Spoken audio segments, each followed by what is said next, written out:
Pada suatu hari, hidup seorang raja yang terkenal dengan sifatnya yang bijaksana dan adil. Raja itu memiliki 10 orang putri yang sangat cantik.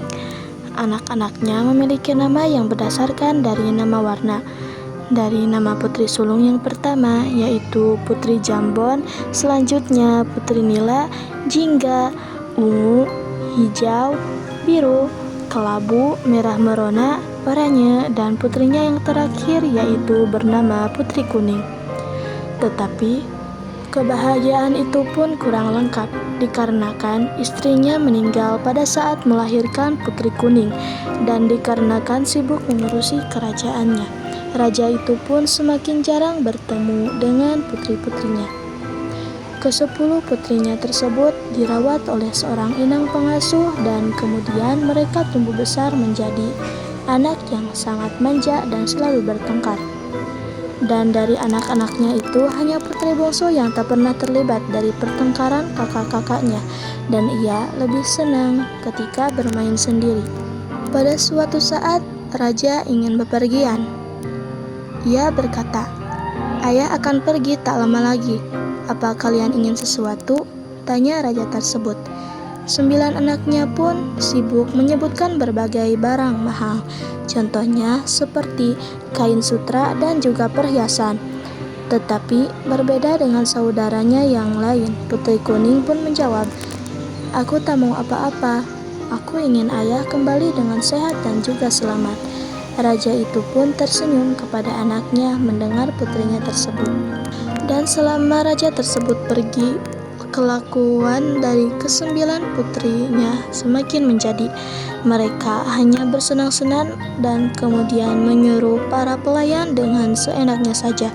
Sedangkan Putri Kuning merasa sangat sedih ketika melihat taman di lokasi kesayangan ayahnya menjadi kotor, dikarenakan para pelayan sibuk untuk mengurusi kakak-kakaknya tersebut. Ia kemudian membersihkan taman tersebut, dan ketika melihat itu, kakak-kakaknya tidak membantu, tetapi mengejeknya dengan mengatainya dengan sebutan seorang pelayan baru. Dan bahkan mereka pun tak segan untuk melempari Putri Kuning sampah dan mengotori tempat itu, sehingga membuat Putri Kuning harus membersihkannya lagi. Esok harinya, raja pun pulang dan memberikan hadiah untuk anak-anaknya. Meskipun tak meminta satu barang pun, Putri Kuning tetap mendapatkan sebuah hadiah, yakni sebuah kalung yang berwarna hijau dan sangat cantik. Melihat itu, Putri Hijau pun merasa iri kepada Putri Kuning, dan kemudian ia menghasut saudaranya tersebut dan mengatakan kalau Putri Kuning mencuri kalung itu dari saku ayahnya. Mereka pun berniat untuk memberikan suatu pelajaran terhadap Putri Kuning karena sudah merampas kalung tersebut. Dan ketika merebutnya secara paksa, mereka tersengaja memukul bagian kepalanya dan kemudian menyebabkan Putri Kuning meninggal dunia. Mereka semua pun panik dan kemudian menguburkan Putri Kuning di taman.